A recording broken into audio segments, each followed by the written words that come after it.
I'm going to call to order the annual meeting of the Washington State Bar Foundation. I am Christina Larry, the president of the Washington State Bar Foundation, and I'm joined by Laura Sanford. And we're going to give you a brief update on the Washington State Bar Foundation.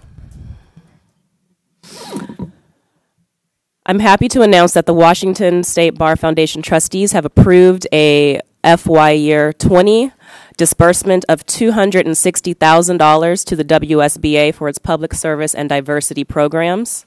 This includes a $257,825 gift in unrestricted funds, $250 for the Moderate Means Program, $50 for the Call to Duty Program, and $1,875 for the Diversity and Inclusion Programs.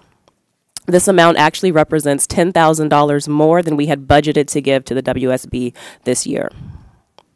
In addition to the above disbursement that I've mentioned, we've also made a $28,072 gift to the WSBA in July, representing sponsorship funds that were raised for the Access to Justice Conference for 2019.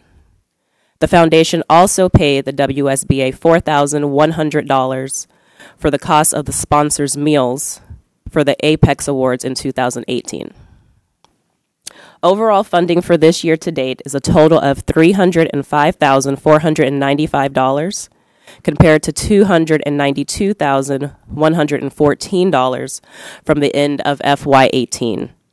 This represents an overall increase of $13,381, which is roughly 5%.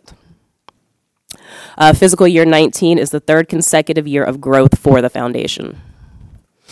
In addition, the foundation anticipates being able to make an additional disbursement for fiscal year 20 following the close of the current year, once our final fundraising totals are finalized. Some highlights from the foundation fundraising. The licensing campaign donations have grown significantly. We have raised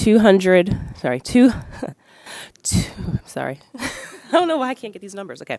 $230,675 from almost 4,600 donors, compared to last year, which was $197,574 from 3,956 donors. So our donors and the donations have increased. We secured 20,100 in Apex Award sponsorships and raised 28,070 in Access to Justice Conference sponsorships, compared to 9,785 from the previous conference. We are very grateful to the members of the fundraising subcommittee of the ATJ conference who helped raise these funds, particularly Jaime Cuevas Jr., Melinda Mann, Ken Masters, Gloria Ochoa Brooke, and Angeline Thomas. I'm going to give a few program highlights. For diversity and inclusion, we have held over 40 programs, including presentations, CLEs, speaking engagements, all anchored in equity and inclusion, including over 30 trainings at law firms and other agencies throughout Washington. We've had 5 community networking events held throughout the state, as well as 3 legal lunchbox CLEs in collaboration with the WSBA Diversity Committee. Topics have included disability law and digital accessibility, microaggressions, experiences and responses, and bridging the generational gap. A reception membership event was held for students from the Seattle University School of Law, featuring keynote speaker Cynthia Delastros, manager of the Supreme Court Commissions of the Washington Supreme Court. And we have hosted an event, a joint event with the WSBA for the Minority Bar Association representatives. For public service, we have launched the Powerful Communities Project, providing resources to enable organizations to more effectively partner with and serve communities that experience poverty and marginalization. 14 grants were awarded to legal aid and community organizations, including minority bar associations covering 10 counties throughout Washington. The Moderate Means Program has continued with intakes conducted by law students at Gonzaga University, University of Washington, and Seattle University. giving them hands-on experience in dealing with its clients. Looking ahead to FY20, the foundation will continue to build on this year's fundraising successes and increase community awareness of the foundation and the WSB programs that we support. We feel we are starting to gain more momentum in the legal community and plan to continue to build on that. Okay. That is all for the report. We have 2 action items that we need to get your approval on. The first is 2 proposed amendments to the Washington State Bar Foundation bylaws. We are seeking to amend the bylaws in 2 sections. These were approved by the trustees on September 12, 2019. The first amendment is to elect officers for the coming year at the last regular meeting of the year instead of at the first meeting of the coming year. And second is to delete some outdated language from 2010 regarding the at-large positions created. So we ask that you guys would approve our amendments.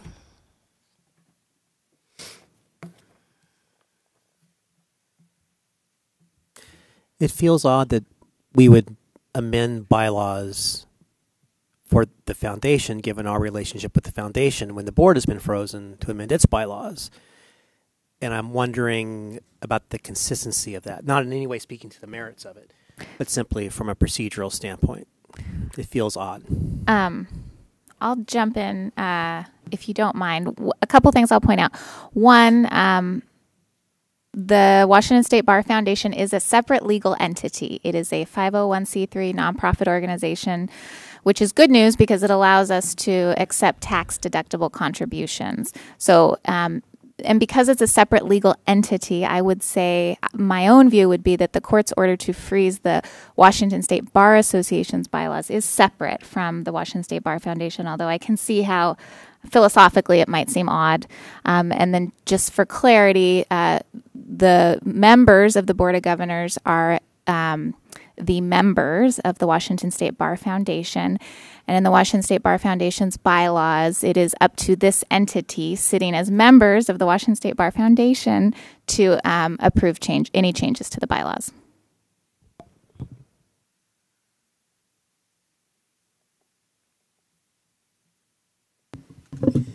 So I hadn't thought about what Dan had brought up until now. He's brought it up. But since we as the board members are members of the foundation, I wonder if we really ought not to be doing anything regarding bylaw changes, because we know we're under a direction from the court as this organization not to do anything.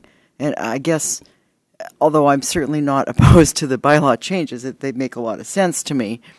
But I guess I'm a little uncomfortable voting on something without the court releasing us from that obligation, or at least telling us that as far as these bylaws go, it's okay to amend them. Because we are one and the same. I mean, we're the same people, and we are the members of this organization. And I think it's form over substance to say that we could ignore the court's directive at this point in time.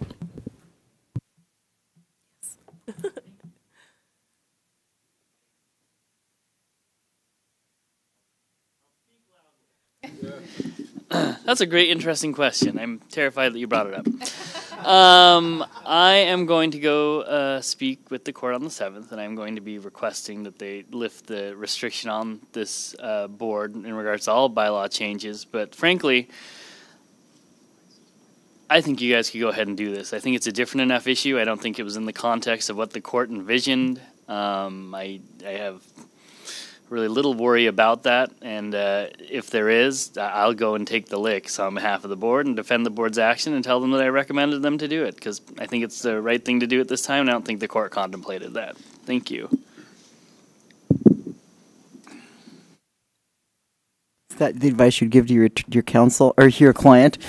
Don't worry about it. I'll take responsibility if it doesn't work out. I'm Kim from District 8, and I'll take the heat with you. I'm kind of used to that, but I think we could go ahead and vote as well. This isn't like a shockingly or alarming change to the bylaws. So I think it's a easy vote for this. Can I get a motion? I move to approve. Second. All right. All in favor?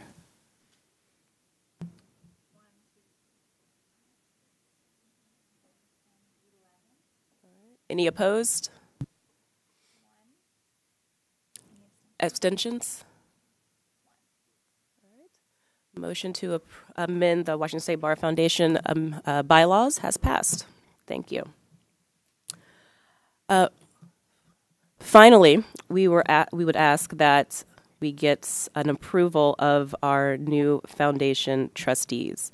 They were all unanimously consented by the Foundation Board of Trustees on September 12th, 2019.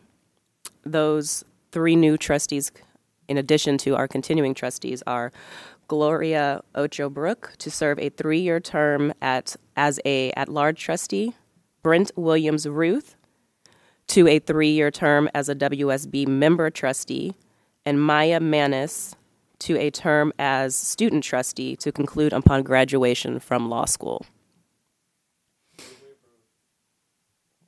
Second. Just have a question. Yes. Yeah, I just have a question. If I'm looking at the right chart, what's going to be the process? I think you still have 2 members that are vacant. Stay vacant, yes. So that'll be taken up. We're still recruiting for the board, so if we get any new members who we feel would be worth putting forward, we will. But at this point, we're going to go with the roster that we have.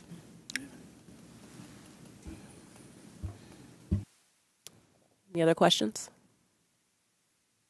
All right. We had a motion and a second, I believe. All in favor?